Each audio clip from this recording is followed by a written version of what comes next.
नमस्कार, आप सभी का बहुत बहुत स्वागत है। आप देख रहे हैं war update with Amit Kumar Palit. America और ईरान के बीच युद्ध पर फुल स्टॉप लग चुका है, लेकिन सवाल यही है कि ये फुल स्टॉप कब तक लगा रहेगा।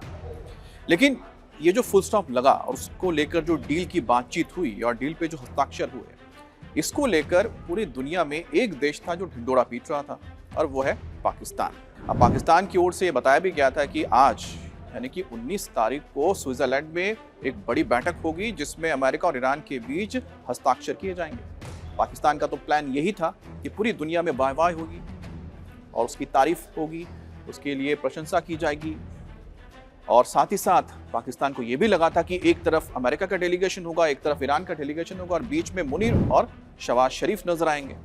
लेकिन ये कुछ भी नहीं हुआ, पूरा का पूरा प्लान ही पलट गया। जिस वक्त ये हस्ताक्षर हो रहे थे, पाकिस्तान दूर दूर तक नहीं दिखाई दे रहा था, लेकिन जब हस्ताक्षर हो रहे थे, जहां पर हस्ताक्षर हो रहे थे, उस जगह पर एक नाम साफ दिख रहा था, और वो है भारत के प्रधानमंत्री नरेंद्र मोदी। फ्रांस में हस्ताक्षर से पहले प्रधानमंत्री मोदी के साथ डोनाल्ड ट्रंप की मुलाकात हुई थी, और उस दौरान डोनाल्ड ट्रंप ने प्रधानमंत्री की बहुत तारीफ की थी। इसलिए तो हम कह रहे हैं कि दुनिया बनी मोदी की फैन, डूब गया पाकिस्तान का प्लान, यानी कि मुनीर और शहबाज की जो पूरी प्लानिंग थी वो पूरी तरह से डूब गई। दरअसल जिस वक्त युद्ध की शुरुआत हुई थी, भारत एक ऐसा देश था जिसके सभी देशों के साथ अच्छे संबंध थे जो इस युद्ध में शामिल थे, इजराइल हो, अमेरिका हो या फिर ईरान हो। और भारत से लोगों ने उम्मीद भी की थी कि भारत को इन सभी देशों से बात करके चीजों को समझाना चाहिए, मध्यस्थता करनी चाहिए। लेकिन तभी पाकिस्तान कहीं से उछल कर आ गया, जबकि इजराइल के साथ उसका कोई रिश्ता ही नहीं है, इजराइल को तो मान्यता तक नहीं देता है। उसके बावजूद अमेरिका और ईरान के बीच उसने मध्यस्थता करने के लिए आया, लेकिन दरअसल वो खुद नहीं आया था, अमेरिका ने उसे पोस्टमैन बनाया था, और पोस्टमैन का काम जैसे ही खत्म हुआ उसको साइड में कर दिया गया। अब प्रधानमंत्री मोदी जिस वक्त फ्रांस में थे, उनकी G7 के लीडर्स के साथ मुलाकात चल रही थी, तब एक तरफ युद्ध को लेकर भी चर्चा चल रही थी, और ये माना जा रहा था कि बहुत ही जल्द सिग्नेचर होने जा रहे हैं और ये युद्ध पूरी तरह से खत्म हो जाएगा और पीस डील साइन हो जाएगी। उसके बाद मिडिल ईस्ट में शांति लौट आएगी। और ठीक उसी वक्त प्रधानमंत्री मोदी के साथ डोनाल्ड ट्रंप की मुलाकात हुई, और डोनाल्ड ट्रंप प्रधानमंत्री मोदी की प्रशंसा करते थकते नहीं रहे। उन्होंने कहा कि मोदी शांत हैं, कूल हैं और पूरी तरह से किलर हैं। मोदी शांत है, ये बिल्कुल सही है। मोदी जो भी काम करते हैं बहुत धैर्य के साथ करते हैं, जल्दबाजी में कोई काम नहीं करते हैं। कूल इसलिए है क्योंकि वो हर किसी के साथ कनेक्ट होते हैं, युवाओं के साथ वो कनेक्ट होते हैं, और उसका नतीजा दिखता है हर बार इलेक्शंस में। और अगर किलर है, इसका मतलब ये थोड़ी ना है कि किसी को जाके मार रहे हैं। भारत के जो दुश्मन हैं उनके लिए किलर हैं, उनको जवाब देना आता है, और जो राजनीतिक रूप से उनके दुश्मन हैं उनको भी कैसे इलेक्शन में जवाब देना है, ये प्रधानमंत्री मोदी को पता है। चाहे वो पाकिस्तान हो या फिर उनके कोई दूसरे विरोधी हो, उनको क्या जवाब देना है ये मोदी समझते हैं, और इस बात को ट्रंप भी जानते हैं, क्योंकि ट्रंप भी इस बात को समझ चुके हैं, झेल चुके हैं। जब तक मोदी भारत के नेता है, भारत दुनिया में एक बड़ी भूमिका निभाता रहेगा, ये डोनाल्ड ट्रंप ने कहा। और जाहिर सी बात है, जिस तरह से ग्लोबल साउथ का चेहरा बनकर या लीडर बनकर भारत सामने आया है, भारत अपनी बात उठाता भी है, और दुनिया के वो तमाम देश जो इस वक्त कह सकते हैं विकासशील हैं या फिर जिनके पास इतनी क्षमता नहीं है कि वो वैश्विक मंचों पर जाकर अपनी बात रख सकें, उनको आवाज देता है भारत, और उनकी मदद के लिए भी हमेशा खड़ा रहता है। चाहे वो कोरोना का वक्त हो, जिस वक्त भारत ने हर एक देश को, 100 से ज्यादा देशों को वैक्सीन पहुंचाई थी। अब मोदी मजबूत भी हैं और कठिन वार्ताकार यानी कि नेगोशिएटर हैं, ये डोनाल्ड ट्रंप ने कहा, क्योंकि लगातार जो डोनाल्ड ट्रंप की ओर से कोशिश हो रही थी किसी तरह से भारत अमेरिका के शर्तों के तहत जो फ्री ट्रेड एग्रीमेंट है उसको कर ले, लेकिन भारत तैयार नहीं हुआ है, अभी तक तैयार नहीं हुआ। और यही वजह है कि अमेरिका को यह बार बार कोशिश करनी पड़ती है कि कई बार पाकिस्तान को थोड़ा फुचकारता है ताकि भारत को अपने पाले में ला सके, लेकिन प्रधानमंत्री मोदी या भारत टस से मस नहीं हुआ इसमें। और यही वजह कि खुलकर इस बात को स्वीकार करते हैं डोनाल्ड ट्रंप, और इसीलिए प्रशंसा भी करते हैं कि पांव में आके गिरते नहीं है, फोन कॉल तक नहीं लेते हैं। सिर्फ अमेरिका ही नहीं, फ्रांस, ये भी दुनिया का एक ताकतवर देश है। मैक्रो कहते हैं नमस्ते भारत। मोदी फ्रांस के दौरे के अंत में जब पहुंचे, यानी पेरिस में पहुंचे, पहले वो नीस गए, नीस से फिर एवियन गए, एवियन से फिर जब पेरिस आए, तब उन्होंने हिंदी में खास वीडियो मैसेज जारी किया प्रधानमंत्री के लिए। उसमें कहा कि नमस्ते प्रधानमंत्री मोदी, आप हमारे देश में आए, आप नीस में गए, आप एवियन में गए, आप पेरिस में आए, इसके लिए मैं बहुत बहुत आपका धन्यवाद कहता हूँ।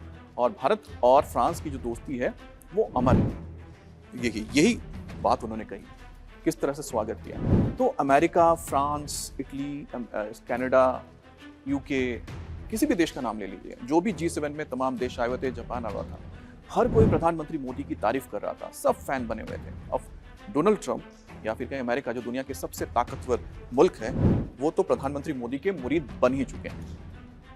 लेकिन इन सब के बीच जो अमेरिका और ईरान की वार्ता है, उसमें जैसे कहा ना कि फुल स्टॉप कब तक रहेगा, ये फुल स्टॉप क्या रहेगा या नहीं रहेगा, अपने आप में बहुत बड़ा सवाल है। क्योंकि स्विट्जरलैंड में जो आज बैठक होनी थी वो रद्द हो गई है। स्विट्जरलैंड में ये जो वार्ता होनी थी, दोनों देशों के प्रतिनिधियों को मिलना था, वो रद्द कर दिया गया है। और स्विट्जरलैंड के जो विदेश मंत्रालय है उसकी ओर से ये जानकारी दी गई है। और साथ ही साथ उपराष्ट्रपति जेडी वांस, जिनको पहुंचना था स्विट्जरलैंड, उन्होंने भी अपनी यात्रा को रद्द कर दिया है। तो दरअसल पाकिस्तान ने जो पूरा प्लान तैयार किया था वो प्लान ही डूब गया है। तो एक तरफ जहां दुनिया मोदी की फैन बन रही है और पाकिस्तान का प्लान डूब रहा है, क्योंकि पाकिस्तान ने सोचा था कि विश्व के मंच पर पाकिस्तान की तारीफ होगी, शहबाज और मुनीर की तारीफ होगी, लेकिन ऐसा हुआ नहीं। जिस वक्त डीलिंग हो रही थी या डील हो रही थी, हस्ताक्षर हो रहे थे, उस वक्त पाकिस्तान साइडलाइन था, किनारे पर था, और दूसरी तरफ भारत के प्रधानमंत्री मोदी की जय जयकार हो रही थी या फिर मोदी मोदी हो रहा था फ्रांस में। अब पाकिस्तान को जो किनारे लगाया गया है, किस तरह से किनारे लगाया गया? देखिए, ये जो पूरी वार्ता या पीस डील हो रही थी, उसमें सबसे पहले अमेरिका ने पाकिस्तान को एक पोस्टमैन की तरह इस्तेमाल किया। इससे ज्यादा कोई भूमिका नहीं थी, मध्यस्थता की भी भूमिका नहीं थी, क्योंकि अमेरिका का कोई भी डिप्लोमेटिक मिशन ईरान या तेहरान में नहीं है, लेकिन पाकिस्तान का है। और पिछले 40 साल से जब भी इसी तरह की कोई भी डिप्लोमेटिक अप्रोच करना पड़ता था तेहरान में, तो वो वाया पाकिस्तान एम्बेसी के जरिए करते थे। और यही वजह थी कि इस बार भी पोस्टमैन को ही बुलाया गया था कि जाओ ये चिट्ठी लेकर आओ। लेकिन पोस्टमैन को लगा नहीं, हम तो मध्यस्थताकार हैं। लेकिन जैसे जैसे बातें आगे बढ़ते रही, वैसे वैसे साफ हो गया कि भाई पाकिस्तान के ऊपर ना ही ईरान को भरोसा है ना अमेरिका को भरोसा है। तो आखिरकार हुआ क्या? तो पहले तो भूमिका देख रही थी, क्योंकि पोस्टमैन की भूमिका थी चिट्ठी लेकर जाना है, चिट्ठी लेकर आना है। लेकिन जब धीरे धीरे बातें आगे बढ़ने लगी, उसके बाद कतर की एंट्री हुई। कतर एक महत्वपूर्ण, आप कह सकते हैं कि ऐसा देश है जिसने इससे पहले भी तालिबान और अमेरिका के बीच में जो मध्यस्थता हुई थी उसमें भी अहम भूमिका निभाई थी। उसी तरह से कतर ने सऊदी अरेबिया और जब ईरान के बीच भी बातचीत हुई थी, एक डिप्लोमेटिक रिलेशन बना था बहुत सालों बाद, उस वक्त भी कतर ने भूमिका निभाई थी। और इस बार भी ईरान के साथ जो ये डील हुई है उसमें आखिरकार कतर को आना पड़ा। और कतर के जो तमाम अधिकारी थे लगातार वो तेहरान जाते रहे और ये गुपचुप तरीके से किया गया। और साथ ही साथ वाशिंगटन, इन दोनों के बीच इन्होंने मध्यस्थता की और आखिरकार इस डील को फाइनल करने में अहम भूमिका निभाई। तो पाकिस्तान जहां पर खुद अपने मुंह मियां मिट्ठू बनता रहा और दुनिया को बताता रहा कि हम ये करवा रहे हैं, तो दरअसल कतर कर रहा था। और कतर ने जब ये वार्ता या कि पीस डील को कराने में कामयाबी हासिल कर ली, उसी के बाद ही सिग्नेचर हुए। और यही वजह है कि पाकिस्तान को किनारे कर दिया गया और ये जो डील हो गई साइन, जहां पर डोनाल्ड ट्रंप ने एक तरफ साइन कर दिया, एक तरफ ईरान ने साइन कर दिया। और पूरी तरह से पाकिस्तान का जो एक अच्छा खासा प्लान था, जो उसको लगा था कि पूरी दुनिया में अब बस नोबेल प्राइज मुनीर और शहबाज को मिलने जा रहा है, इस शांति समझौते के बाद वो सब कुछ धरा का धरा रह गया। और वाहवाही कहाँ हुई और किसकी हुई, आपने देख लिया। फ्रांस में प्रधानमंत्री मोदी की हो रही थी। और आपको याद होगा जिस वक्त इस युद्ध की शुरुआत हुई थी, भारत पर और भारत के अंदर भी जो विपक्षी दल है वो लगातार कह रहे थे भारत की भूमिका होनी चाहिए, भारत कुछ क्यों नहीं कह रहा है। भारत को कहने की जरूरत नहीं है, आपको करना पड़ता है। भारत को पता है कि ये दोनों देश के बीच जो बातचीत होगी उसमें अगर जब मध्यस्थता अगर आपको करना है तो वो जगह भी तो होनी चाहिए। और भारत अमेरिका के हिसाब से ना चलेगा और ना ही ईरान के हिसाब से चलेगा, भारत अपने हिसाब से चलेगा। तो मध्यस्थता वही करा सकता है जो दोनों के बीच दोनों की बात सुनने के लिए तैयार हो। भारत का अपना रास्ता है और भारत उसी पे चलता है। हाँ, लेकिन भारत की ओर से मैसेज बहुत क्लियर था कि रास्ता सिर्फ बातचीत है और शांति का है। तो पाकिस्तान के लिए ये एक कह सकते हैं कि एक ऐसी चोट है जो पाकिस्तान आने वाले वक्त में कभी भूलेगा नहीं। और पाकिस्तान की जो कोशिश थी कि इस्लामाबाद मेमोरेंडम इसे कहा जाए, तो आपने खुद देखा होगा कि पाकिस्तान मेमोरेंडम का जिक्र नहीं हो रहा है, सिर्फ और सिर्फ कतर का ही जिक्र हो रहा है। और एक और बात, अब कतर ने जो ये बातचीत क्रैक की या फिर इस डील को क्रैक किया, उसमें बताया जा रहा है कि $6 बिलियन जो कतर में इस वक्त फ्रीज है ईरान के, वो पैसा ईरान को सौंपने के लिए तैयार हो गया और उसके बाद ही ये फाइनल डील के लिए हामी भरी गई है। लेकिन अब जैसे जैसे धीरे धीरे और वक्त जाएगा और ज़्यादा क्लियर हो जाएंगे कि इस डील के अंदर और क्या क्या चीज़ें हैं जो दुनिया के सामने नहीं आई हैं। लेकिन एक बात तो साफ है कि इस पर मुस्तफा खैमनी ने भी अपनी मुहर लगा दी। उन्होंने साफ कहा है, उनकी ओर से एक स्टेटमेंट आया जिसमें कहा गया मुस्तफा खैमनी की ओर से कि ये जो डील हुई है ये हमारे सिविल गवर्नमेंट यानी कि जो राष्ट्रपति हैं और साथ ही साथ अमेरिका के जो राष्ट्रपति उनके बीच हुआ है।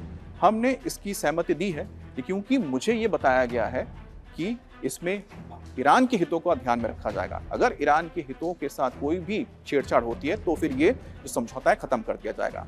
अब इसी में बात आती है लेबनान की, इजराइल की। लेबनान और इजराइल के बीच अभी भी संघर्ष है और बताया जा रहा है शायद यही वजह है कि जो स्विट्जरलैंड में जो यह वार्ता होनी थी वो नहीं हो पा रही है।